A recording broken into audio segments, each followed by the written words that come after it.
How's it going, guys? I figured I would talk to you guys about Jack.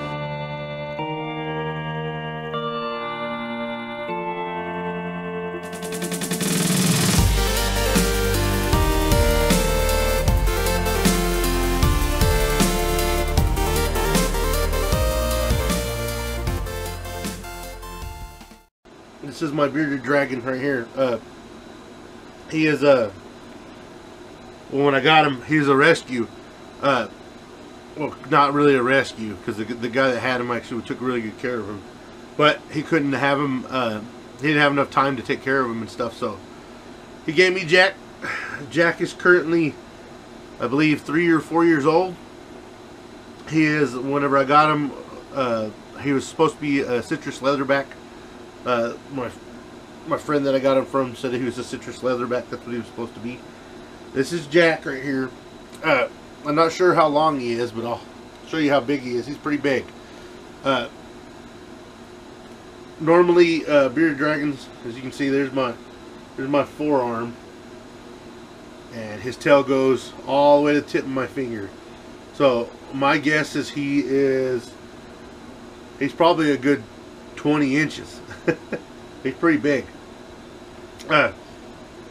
He is, like I said, he's supposed to be a citrus leatherback, and he does have reduced scales on his back. They're not all sticking out. But one of the patterns for bearded dragons to be a dunner is their side spikes go in every which way, and you know, in different directions.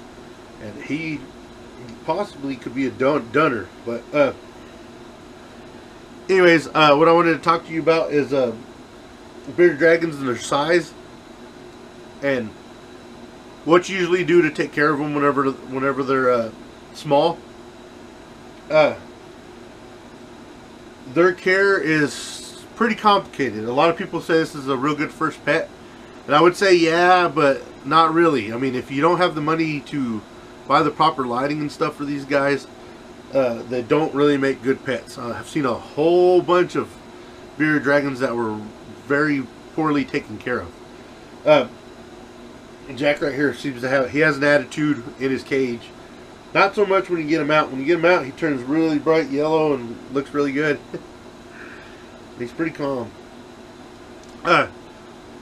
Their setup care requires UVB lighting and a hot spot, and I prefer to use mercury vapor bulbs for their hot spot, because it's UVB and UVA and heat all in one.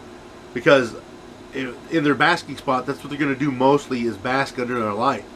Well, even if you have supplemental UVB lights, they have a tendency to not stay under the UVB lights. They stay under the basking area.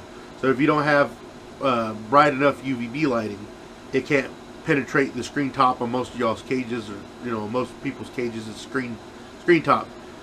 You lose, you know, anywhere from 8 to 12% of the UVB through the screen top on an enclosure.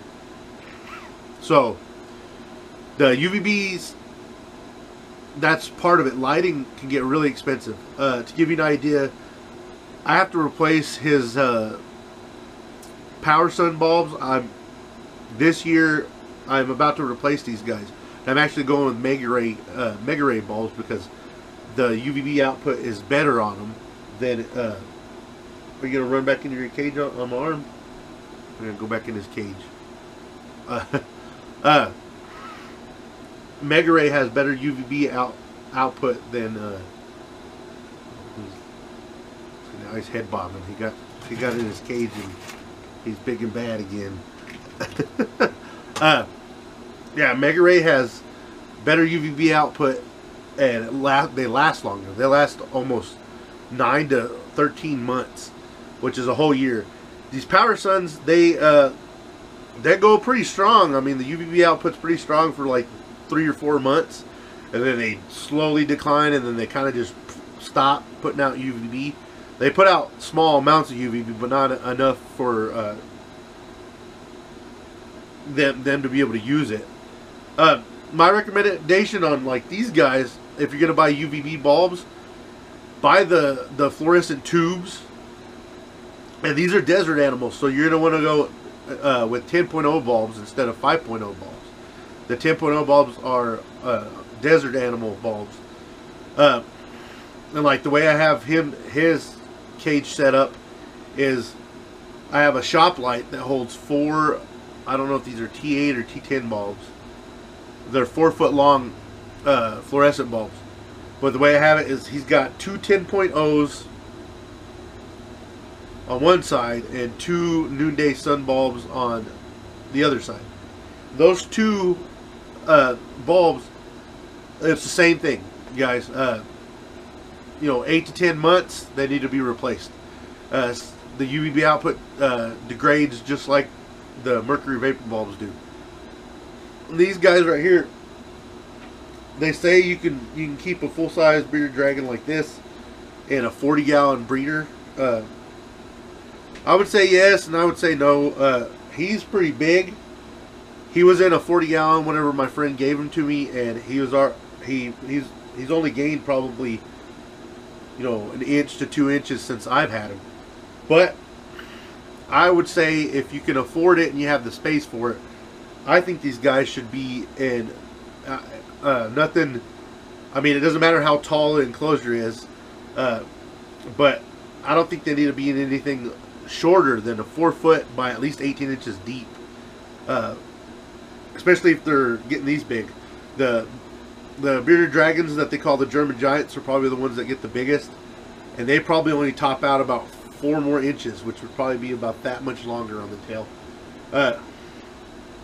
This guy right here, as you can tell, he's a pretty big male. I mean, he's got some size to him. I'm pretty sure he's 20 inches.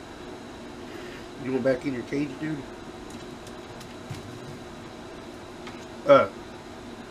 He's head bobbing me. Their hotspot, guys, when they're small, when they're babies, you want to keep their hotspot at like 110 degrees. When they get older, 100 degrees works.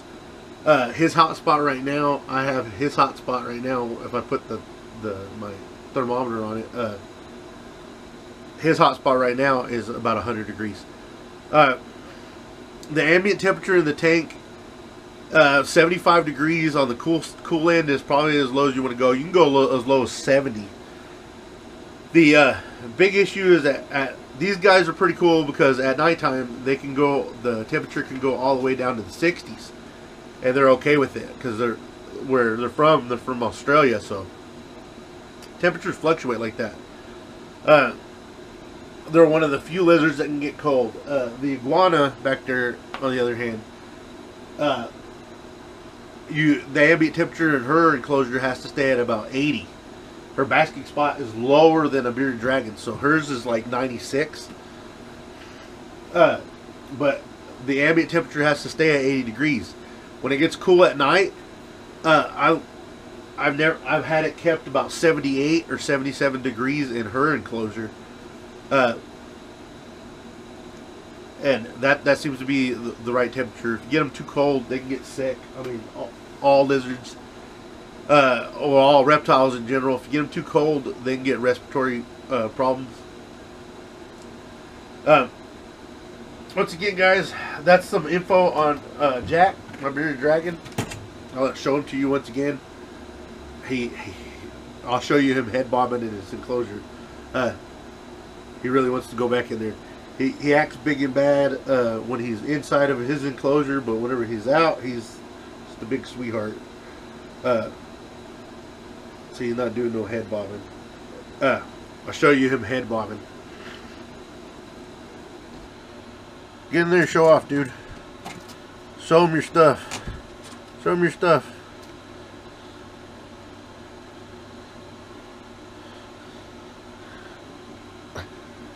Say bye, Jack. Say bye, buddy.